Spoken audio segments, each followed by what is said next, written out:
현대건설, 힐스테이트 짓는 회사잖아. 맞아요. 근데 그 한 줄로 끝내면 반만 아는 겁니다. 현대건설을 한 줄로 말하면 이거예요. 주택도시정비로 현금을 만들고 해외 플랜트 인프라로 외형을 키우고 원전 신재생 데이터 센터로 체질을 바꾸는 에너지 전환형 건설사입니다. 오늘은 주가 얘기 말고 이 회사가 돈을 어디서 벌고 뭐가 변수고 어디서 리스크가 터질 수 있는지 구조만 실수 없이 정리해 드릴게요. 이 현대건설은 주택건설사 한 단어로 설명하면 망합니다. 현대건설 실적은 3개의 레버가 같이 움직입니다. 현대건설 3대 레버. 첫째, 주택도시정비 레버. 국내 분양, 재건축 재개발 수주, 브랜드 경쟁력이 실적의 바닥을 받쳐줍니다.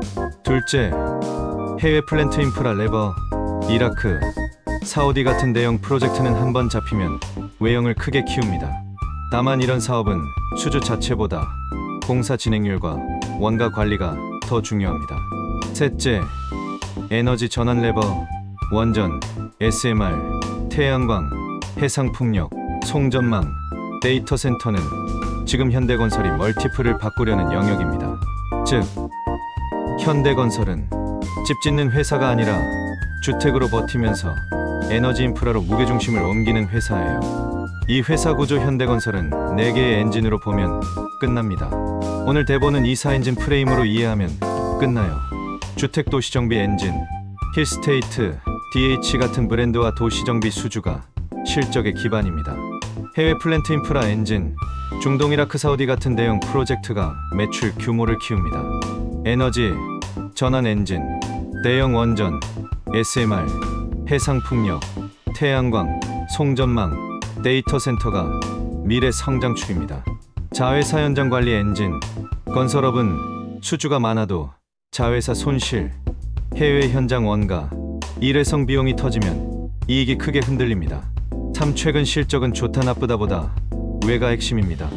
2025년 기준 매출 31조 원대, 영업이익 6,530억 원, 순이익 5,591억 원, 신규 수주 33조 원대, 수주잔고 95조 원대.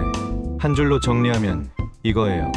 2025년은 흑자 전환 대규모 수주 에너지 포트폴리오 확대가 같이 찍힌 해입니다. 그런데 이 회사를 그냥 턴어라운드라고만 보면 왜 위험하냐? 2025년 숫자만 보면 현대건설은 깔끔하게 살아난 것처럼 보입니다. 그런데 이 회복을 단순히 주택 경기 좋아졌다로 보면 틀릴 수 있어요. 왜냐하면 2024년에는 해외 일부 현장의 일시적 비용, 자회사 관련 부담, 건설, 경기 부진 이 한꺼번에 실적을 훼손했고 2025년 흑자 전환에는 그 충격에서 정상화된 효과도 포함되어 있기 때문입니다. 즉 결론은 이거예요. 2025 실적은 회복이 맞지만 그 회복이 구조 변화인지 단순 정상화인지는 앞으로 더 봐야 한다는 겁니다. 현대건설 진짜 숫자는 실적보다 수주입니다. 건설사는 제조업이 아니에요. 지금 당장 돈을 얼마 벌었는지도 중요하지만 앞으로 몇 년간 벌 일이 얼마나 쌓였는지가 훨씬 더 중요합니다. 현대건설은 2025년에 연간 수주 25조 원대를 기록했고 연결 기준 신규 수주도 33조 원대를 쌓았습니다. 이게 왜 중요하냐면 건설사는 실적보다 일감이 먼저 쌓이고 그 일감이 매출 원가, 이익으로 몇 년에 걸쳐 흘러가기 때문입니다. 그래서 현대건설을 볼 때는 올해 영업이익 숫자보다 수주와 수주잔고가 더 본질적입니다. 6. 현대건설의 첫 번째 축 주택도시정비. 이 부분은 여전히 중요합니다. 현대건설은 에너지 전환을 강조하지만 당장 회사의 브랜드 파워와 현금 흐름을 받쳐주는 건 여전히 주택과 도시정비예요. 쉽게 말하면 이거예요. 주택은 현대건설의 현금 엔진입니다. 에너지 사업이 미래라면 주택은 현재를 버티는 축이에요. 7. 두 번째 축 해외 플랜트 인프라. 건설사 외형은 보통 여기서 튑니다. 해외 플랜트 인프라는 한번 잡히면 외형이 크고 공사 기간이 길어 매출 가시성이 생기고 대신 원가 관리 실패 시 이익이 한 번에 깨질 수 있는 구조예요. 그래서 이 축은 성장의 엔진이면서 동시에 가장 큰 리스크 창구입니다. 8세 번째 축 진짜 변화 포인트는 에너지 전환입니다. 여기서 현대건설의 밸류가 갈립니다. 지금 현대건설이 강조하는 핵심은 원전, SMR, 태양광, 해상풍력, 송전망, 데이터 센터 한 줄로 요약하면 현대건설은 집 짓는 회사에서 에너지 인프라를 짓는 회사로 체질 전환 중입니다. 그 왜 원전 SMR 데이터 센터가 중요하냐? 이건 단순히 신사업 멋있다가 아닙니다. 원전과 SMR은 프로젝트 단가가 크고 진입 장벽이 높고 레퍼런스가 쌓일수록 유리합니다. 데이터 센터도 마찬가지예요.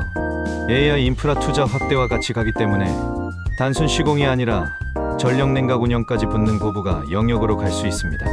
즉, 현대건설이 이 축에서 성공하면 주택보다 더 높은 진입 장벽과 더 긴 성장 스토리를 확보할 수 있습니다. 그런데 왜 시장은 아직 완전히 믿지 않을까? 이유는 간단합니다. 수주와 비전은 이미 나왔는데 아직 이익으로 완전히 증명되지는 않았기 때문입니다. 건설업은 원래 발표는 빨리 나오고 매출과 이익은 뒤늦게 찍힙니다. 특히 해외 에너지 프로젝트는 규모가 클수록 공정 지연, 인허가, 원가 상승, 공급망 변수에 더 민감합니다. 그래서 투자자 입장에서는 원전 수주했다보다 그게 언제 매출이 되고 마진이 얼마고 현금 흐름이 어떻게 찍히는가를 끝까지 봅니다. 12 현대건설의 진짜 해자는 뭘까? 한 줄로 말하면 브랜드, 수행 능력, 레퍼런스입니다. 주택에서는 힐스테이트와 DH 같은 브랜드가 있고 해외에서는 중동 플랜트 수행 경험이 있고 에너지 쪽에서는 원전 송전 해상풍력 데이터 센터로 레퍼런스를 쌓으려 합니다. 건설업은 기술도 중요하지만 결국 이 회사가 저 큰 프로젝트를 정말 끝까지 해낼 수 있느냐가 더 중요해요. 12 리스크 4개 1 해외 현장 원가 리스크. 해외 프로젝트는 한번 꼬이면 손실이 크게 반영될 수 있습니다. 이 자회사 관계사 리스크. 현대건설 자체 숫자만 봐선 안 되고 연결 실적에 반영되는 자회사 변수도 같이 봐야 합니다. 3주택 경기 리스크. 브랜드는 강하지만 국내 분양 부동산 시장이 얼어붙으면 주택 축도 완전히 안전하지는 않습니다. 4 에너지 전환 실행 리스크. 원전 SMR 해상풍력 데이터 센터는 스토리는 좋지만 실제 매출 이익으로 전환되는 속도가 느릴 수 있습니다. 열쇠 시청자용 체크리스트 12개 이것만 보면 분기 분석이 쉬워집니다. 연간 수주가 계속 강하게 유지되는가, 수주 잔고가 줄지 않고 유지되는가, 주택도시정비 수주가 계속 버텨주는가, 해외 플랜트 인프라 현장 원가가 안정되는가, 원전 SMR 프로젝트가 실제 공정으로 넘어가는가, 태양광 해상풍력 수주가 추가로 쌓이는가, 데이터 센터 사업이 확대되는가, 영업이익률이 단순 흑자 전환을 넘어 개선되는가, 현금 흐름과 재무 체력이 유지되는가, 자회사 리스크가 다시 터지지 않는가, 에너지 사업 비중이 실질적으로 올라가는가, 성장 스토리가 숫자로 증명되기 시작하는가. 엔딩 한 줄 결론. 현대건설은 아파트 회사가 아니라 주택 해외 플랜트 인프라, 원전 신재생 데이터 센터 이 3축을 동시에 굴리는 회사입니다. 그리고 제일 중요한 질문은 딱 하나예요. 에너지 수주가 진짜 매출과 이익으로 전환되면서 해외 자회사 리스크를 눌러버릴 수 있느냐?